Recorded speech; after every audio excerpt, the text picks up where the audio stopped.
Welcome back, nerds, to Off the Top TCG. I'm joined here with my co host, Drew, the law firm Bennett Kennett, part of Team Rare Candy, and my name is Jeremy Jallin, commentator. Today, we're bringing you a new segment called the Sinistea Party, where we spill the tea about events and any Pokemon news, although we're still working on our intro and graphics. How are you doing, Drew? I'm doing good. Yeah, so I got my new lighting, so you guys can actually see my face this video. So that's already starting off better than last time. Been playing a lot of Pokemon actually. Not doing any Pittsburgh, but everything's been going good. Yeah, that's good. That's good. I will be commentating at Pittsburgh, so it's going to be a pretty fun time. I am a Baltimore Ravens fan, so I don't know how I'll deal with myself in Pittsburgh on the Steelers opening weekend, but we'll have to see if I survive.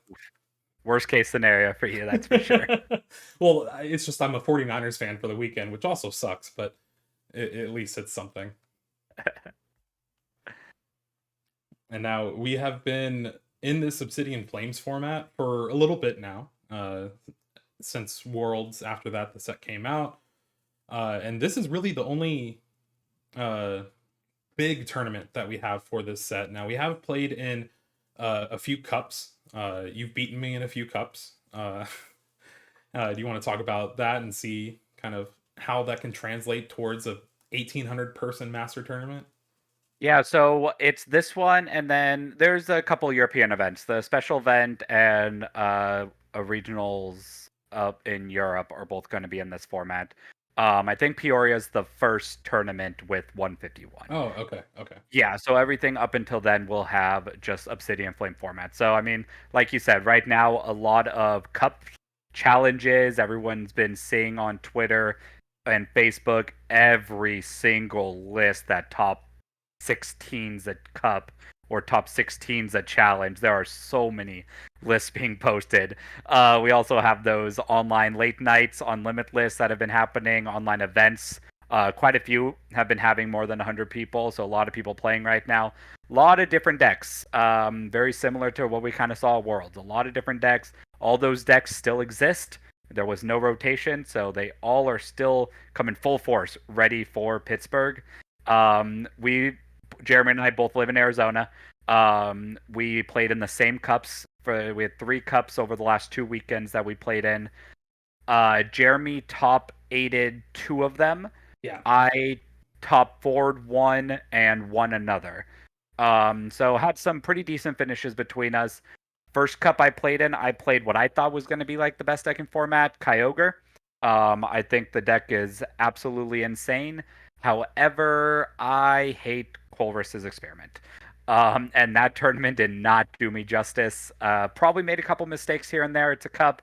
Maybe wasn't in the right mindset that day, but did not do well. I did not top cut that one. But Jeremy, you top cutted that one, I believe, with Maridon, right? Yeah, I showed up wanting to play the Regieleki version that like top cutted online tournament the day before or something. And you're like, no, just play Andrew Mahone's like Path to the Peak list. You'll be fine. And you're right, it is a lot better. It is one of those decks where if you hit off your generators or the Path to the Peak sticks, then you're doing well. If you don't, then you're kind of not doing anything. And Right. Gardevoir is still a hard matchup if they can bump the path, and really just you lose to yourself a lot of the times. And I lost to one of our friends, Benny, in top 8 of that cup. He went on to win it with Meloetta Mew, and he just attacked me with Meloetta turn 1 to knock out one of my 2 prize Pokemon both games. So Yeah. it wasn't fun.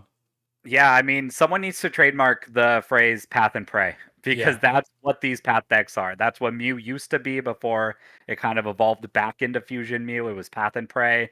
Maridon right now is path and pray. Any Arceus Tina, Arceus Goodra, whatever those Arceus decks are, all path and pray.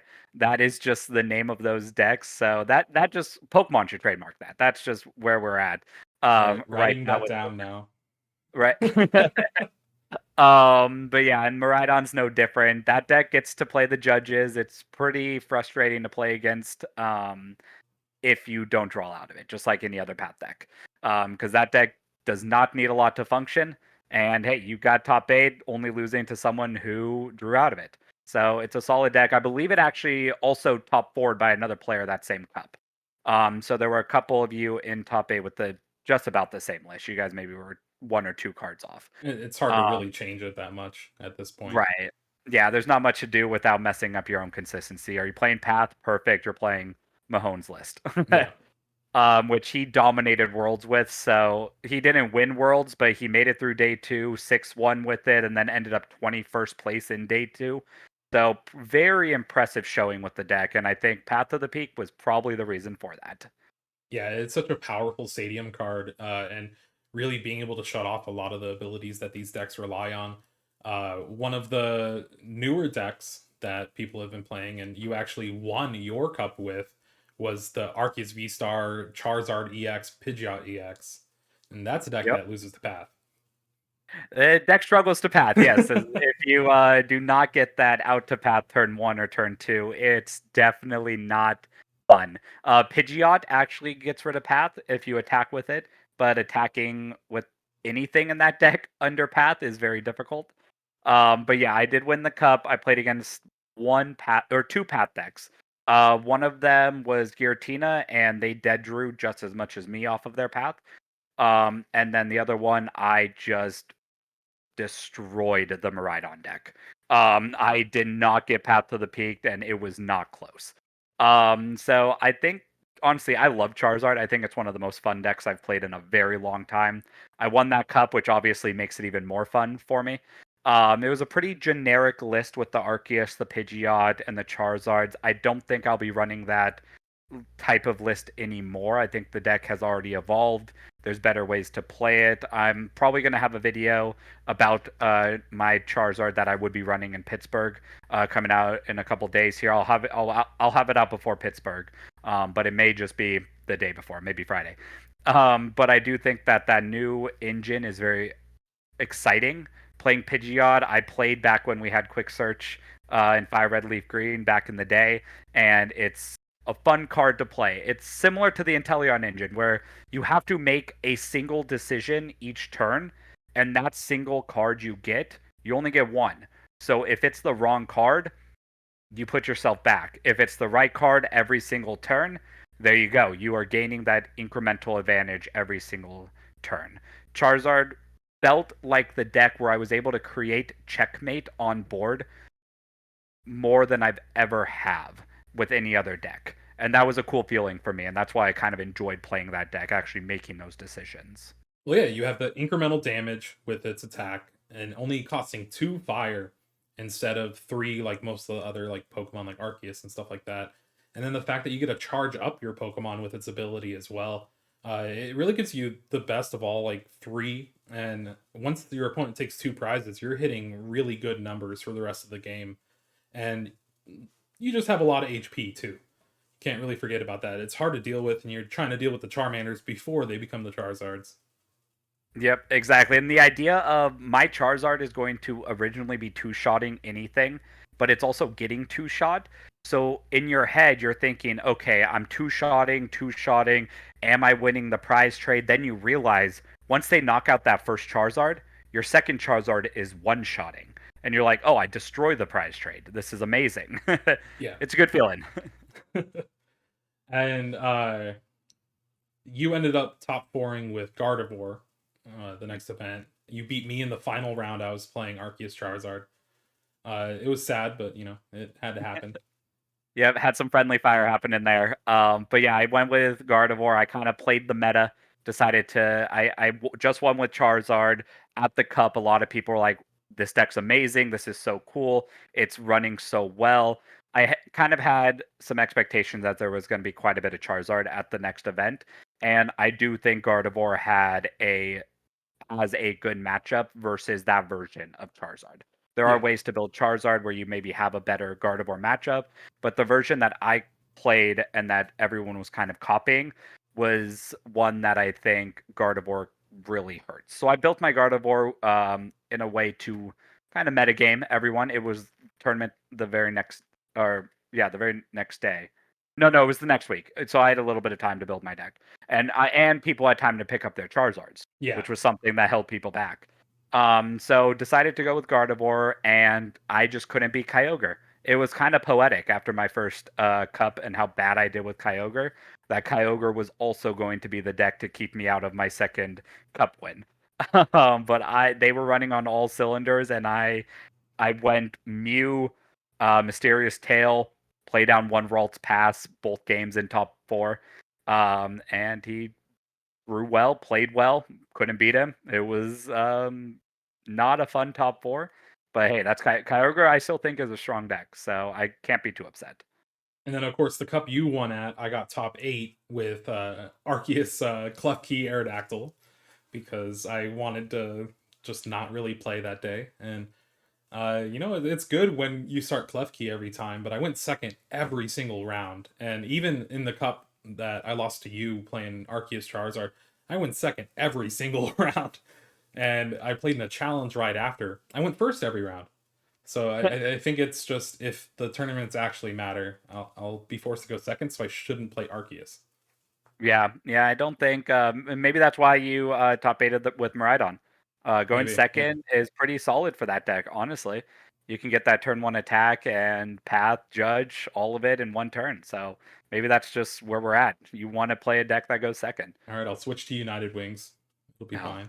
yep, there we go. There we go. That's the one. Or you can play Pikachu V Union. That was at our cup and started 2-0, and I was sitting next to it as I almost saw it donk a Lugia with Pikachu V Union's attack. The Lugia that won. The Lugia that won, yes. It was hilarious. I was laughing. I was playing against my buddy right next to him, and just during my game, I was just looking over there laughing because there's a Pikachu V Union with 3 energies as I watch the player digging Squawkabilly, Kricketune, Galarian Articuno, everything you can to draw cards to try to find a switch to donk a Lugia. And he just whiffed. And then it was just all downhill. Because after, if you don't get the turn one dog, that deck isn't going to do much to Lugia. But it was very exciting to watch, and I loved it.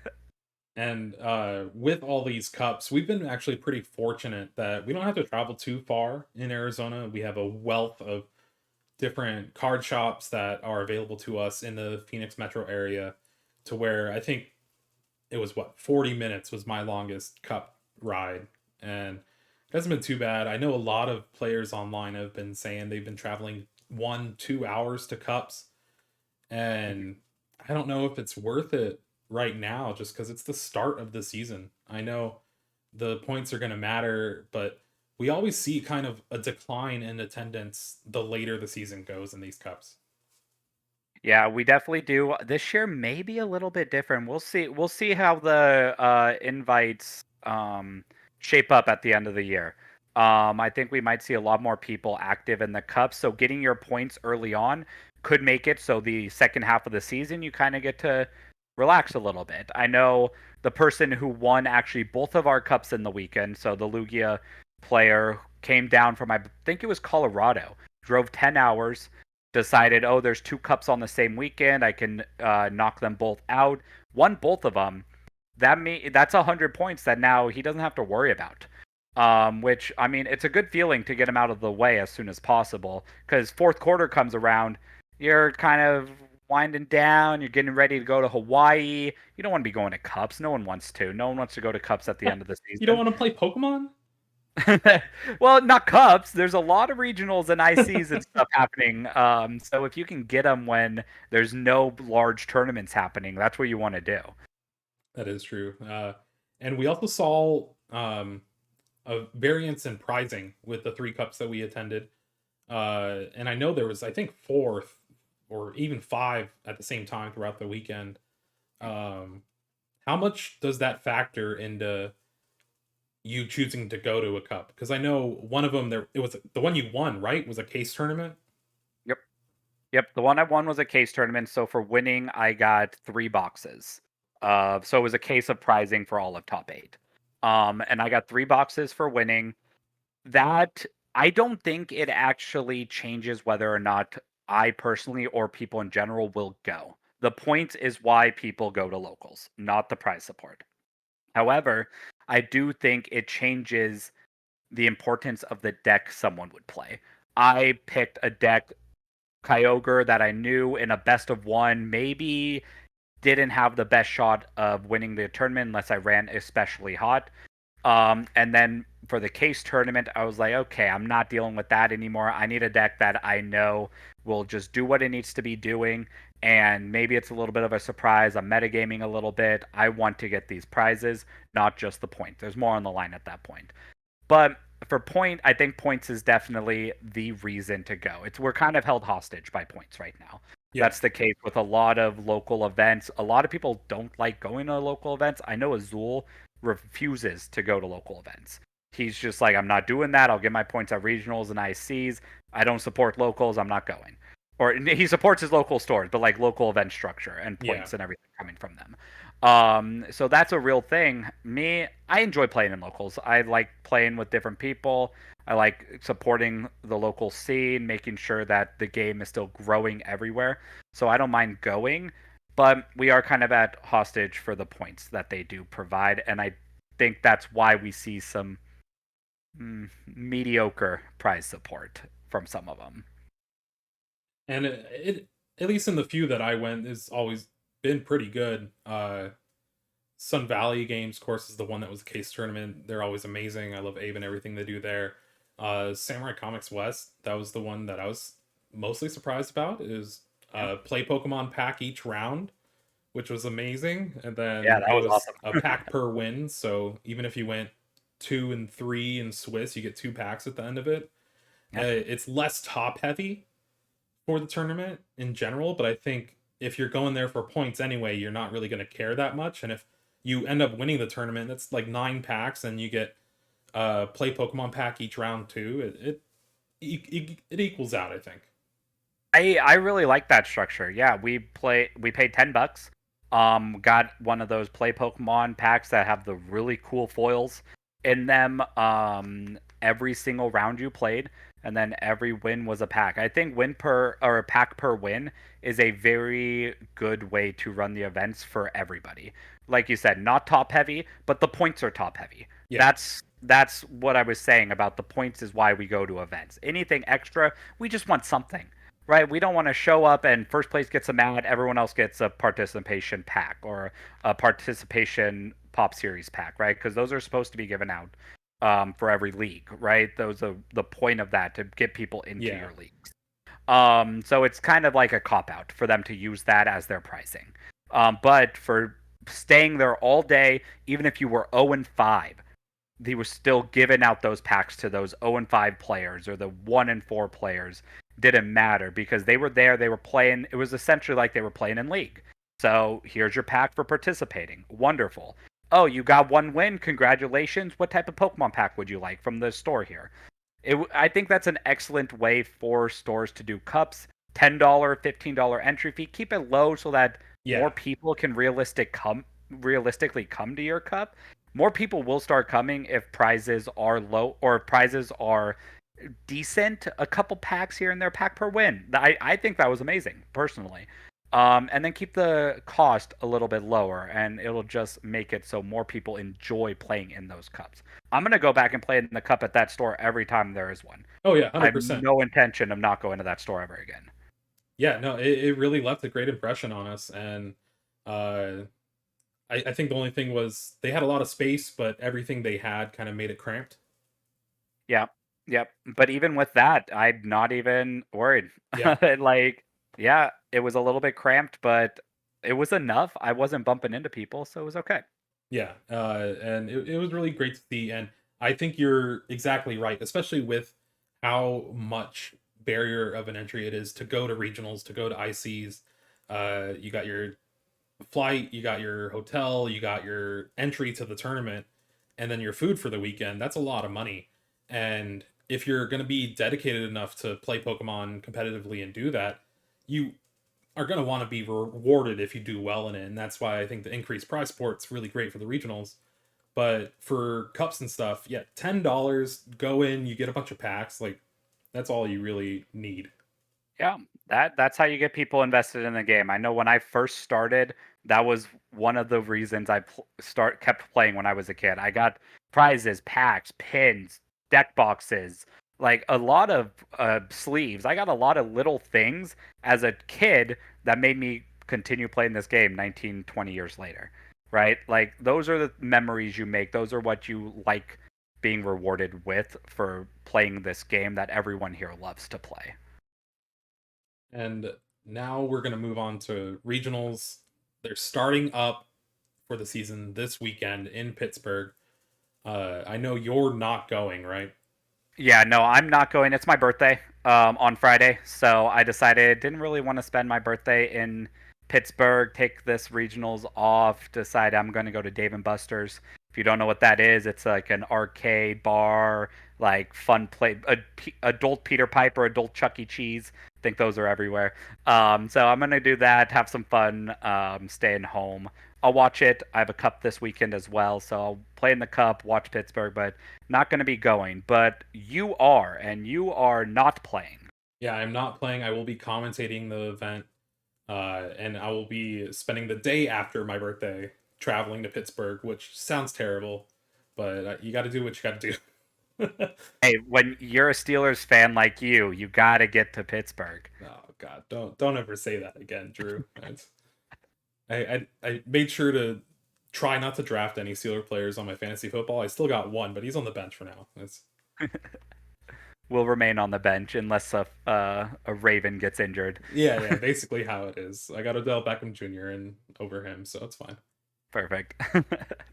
Now, this is going to be, I think, the second largest card tournament for Masters TCG in Pokemon.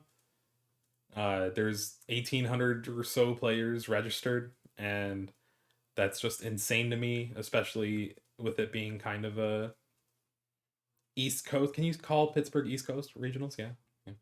Yeah, I mean it counts. It's not West Coast, that's for sure. It's definitely not West Coast. Yeah. And looking at some of the cap numbers for some of the other tournaments that have kind of come out, I know Sacramento is a couple hundred below that. Peoria also, I think they just announced it's like 1,600 people or something.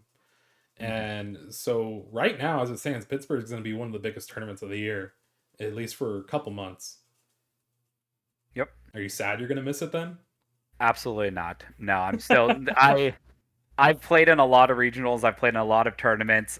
I take my birthday seriously and I want to just enjoy being home and doing whatever I want to do that day. So no, I'm not sad. Definitely not sad missing this one. I'll make it up in some other ones. The big ones, hopefully it runs well. It's the first one of the season. Being ran by, is it Overload? Yeah. Overload? Overload events.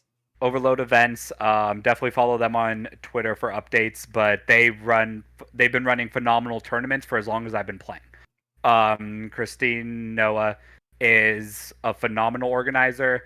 Maybe sometimes there's some hiccups at events, but with 1,800 masters, it's kind of expected. There will be some little things here and there, but always has amazing events. One of the tournament organizers that was brought back this year after having so many last year, so obviously Pokemon recognizes it as well.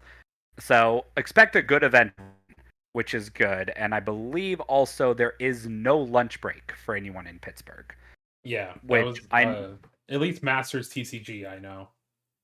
Yes, it is just Masters TCG, I believe. Everyone else will have that lunch break, to my understanding. Yeah, maybe VGC, but I think with all uh the problems they've had with getting just the docs needed to have players play each other, they don't have that many people, even though there was a ton of people wanting to sign up. It does seem like that's kind of getting fixed for the future tournaments. I think there was a European tournament announced that it had like 700 spots for VGC, and then I think it was like 800 spots for Peoria. So they'll start creeping up there. It's just they require a lot more hardware to actually play a match in their round compared to us, where we just need a table and chairs.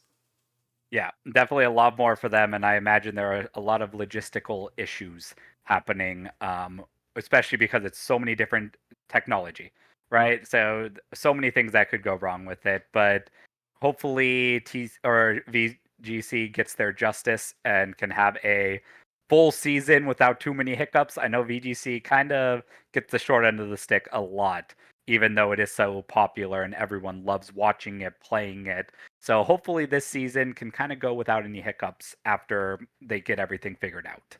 Yeah, for sure.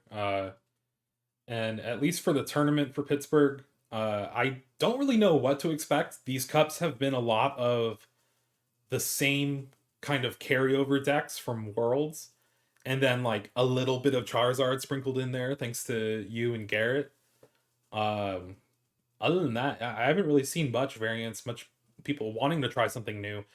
Maybe with regionals being $10,000 first place and being just this very important thing now that invite to Worlds for first, people might be holding things closer to the chest.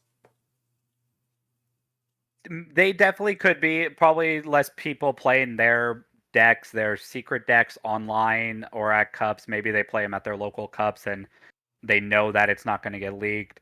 Definitely could be the case. I kind of expect this to be similar to Worlds.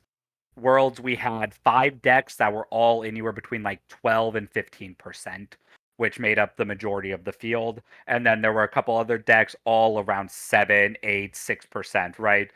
Which was the rest of the field. And I don't see any reason why this would be any different. Maybe Tina jumps up there as the front runner. I think Tina definitely I could see being a little bit higher, 16, 17, 18%. Maybe that's being a little bit too generous. I would say 16%, something like that. Other than that, we're going to see, I think, Mew drop a little bit. I know Mew just won Worlds. Never count out Mew, but I mean, Tina has a good matchup versus it. There's going to be more Tina. Personally, I think that. I think Inteleon Urshifu is a deck that has been rising in popularity. I don't think it'll make the top 5 in most played decks, but I think it's going to be something that a lot of people play. And that might scare off some of those Turbo Lost Boxes or Kyogres, move them more towards Tina, which has a better matchup for it.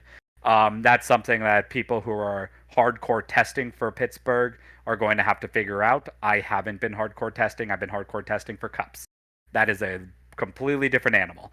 Yeah, Um, especially when we choose the best of 1 cups over the best of 3 cups, just because yes. we want to spend the rest of our day doing other stuff. Exactly. Yes. So a lot different here from my testing.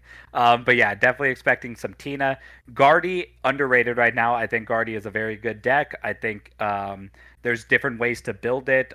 Just last night, it won an event with 3 workers in it to beat out all the path decks. It was destroying Tina all night. Its record was like 5-1 or 5-0 against Tina, something ridiculous.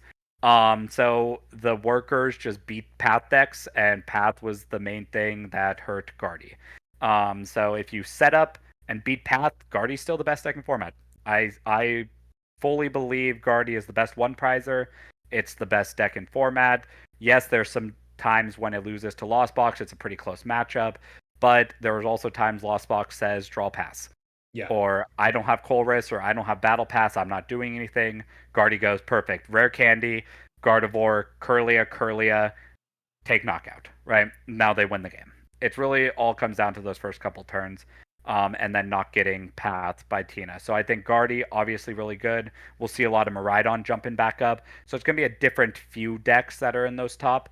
Lugia is starting to make a resurgence. It's still a slot machine. I played it at Worlds. I hate it. I'll never touch it again. So I will. You'll probably never hear me say something good about Lugia other than, yeah, it's a good deck. I can respect it. It's awful. I hate it. So those are my opinions. That's how I feel about the deck. I will never touch it again. I got rid of all my Lugias that I had. So I don't even have the option to play it ever again until something changes. If we get quick ball back, okay, deck's broken. yeah, just the inconsistency of Mezzogoza and capturing Aroma really kind of put you in a bind. Uh, Yes. I guess with that Gardevoir list, it's could you call it Rihanna's list? Because it's putting in the work. It's definitely Yeah. put it in the work. That's for sure. It's definitely. I think it has to be. I think that is the Rihanna Guardy list. Yeah. Uh, and so what would you play? I know you haven't been testing for Pittsburgh, but what would you play if you were to go this weekend? I would be playing Charizard. Right there. Charizard. Charizard. Where is it? Where is it? There you go. There you go. Charizard. Yeah. Yes, I would be playing Charizard. I have the most fun with the deck. I think it's a solid deck. I think I don't know. It's not doing well, so maybe I'm just like delusional on what's happening, but I think the deck's phenomenal. Yeah, and you can So check out the list on Friday when you post it. Yep. I'll post that list on Friday. So I'll have a little tidbit. So kind of similar to an article, but in a video content. I'll show the list, see what maybe cards are in consideration, what maybe might come out. So I'll try to make it good for all of you. Make it so you can get some information about what I would be doing with Charizard for this event. But I definitely would be playing Charizard. I just think it's fun and powerful. Does what it needs to do. Consistent. Not really any auto losses, in my opinion. So that's what I would be going for. And then after Pittsburgh, I know there's what Barcelona is one of the European events. I think that's a Barcelona. special event. Yep, And that's then the special event. you said there's another regionals afterwards. Yeah, and I'm probably gonna say the city wrong. I think it's Lil Lille. I think I don't know how to say it. I'm Lil, yeah. I don't know. I'm sorry. We're way too American. I'm sorry, all Europeans. I apologize. You can I mean, yell at me all you want. it's in France, right? All Europeans. They all probably know how to pronounce it better. uh, and then after that, we have the second North American regionals in Peoria, and that is going to be the first week of October. But Yep. they are reopening up registration for that tomorrow, so September 7th at 7 Central Standard Time for American time. Yep. No idea what that is for everyone else, but you can 7 figure it out. Central. Yep, 7 Central in America. That I don't know how many spots they're opening. I don't know if they announced it, but be on there immediately. This isn't going to be one where you have 20 or so minutes. This will be one you have maybe 1 or 2 minutes. Yeah. It's going to be back to that. So be on immediate, maybe even 1 or 2 minutes. Maybe it's gone in one. And if you get the error message, keep refreshing until it officially says it's full. Do not retry. Right? Continuously try refreshing. Keep going in. And Try to get that spot. every 15 minutes too, because once you get to the page where you can pay for the registration, you have 15 minutes to do that. If people don't, then those spots go back in to the pool. Yep. So after exactly 15 minutes, so you're refreshing at 14:59, right? To see if you can get those last. It's usually maybe 1 or 2, I imagine, coming from those. Though not a lot, but yeah, trying to get those as well. But we've seen it happen, and if you really want to play in regionals, you want to get into the competitive circuit for Pokemon, this is how you start. And we at least have it better than some other TCGs out there so far, but I think that's just because Arcanine kind of grew up through Pokemon. Right. Yeah, I mean, Lorcana doesn't even have any tournaments seen yet, so yeah, we're having a lot better than them. But I think that does it for now. That's all the tea for now. And check out the Pokemon stream this weekend if you're not going. Look out for the Pittsburgh tier list video coming out tomorrow, and be sure to like and subscribe to join us in the Nerd Brigade. Have a good day, y'all.